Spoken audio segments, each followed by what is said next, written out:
বাড়িতে যখনই কোনো অনুষ্ঠান হয় তখনই সবথেকে বেশি প্ল্যান করি আমি যে এরকম সাজবো, এটা পরবো, ওটা পরবো, কিন্তু আল্টিমেটলি সবাইকে সাজাতে সাজাতে আমার নিজেরই সাজটা একদমই হয় না। সেরকমভাবে আজকে বড় আন্টির বাড়ি গিয়েছিলাম, মানে কাল রাত্রেবেলায় চলে গিয়েছিলাম।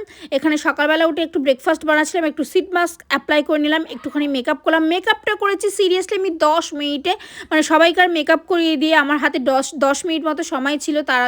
তারপরেও অনেক দেরি হয়ে গেছিলো, মানে আমরা অনেক লেট করে গিয়েছিলাম, প্রায় অনেকেরই চলে গিয়েছিলো, অনেকে খাওয়া দাওয়াও করে নিয়েছিল। তোমরা দেখতেই পাচ্ছ লোক সেরকম নেই বলতে গেলে, কারণ আমরা অনেক লেট করে ফেলেছিলাম। তার আগের দিনের গল্পটা বলি। তার আগের দিন হচ্ছে এখানে একটা ডল একজন এসে দিয়ে গেছে, মানে ওর গিফট হিসেবে, সেটাই দেখাচ্ছিলাম। এখানে চানা, এখানে হচ্ছে আলু কাবলি, তারপরে চাউমিন, অনেক কিছু খাওয়া হয়েছিল তার আগের দিন।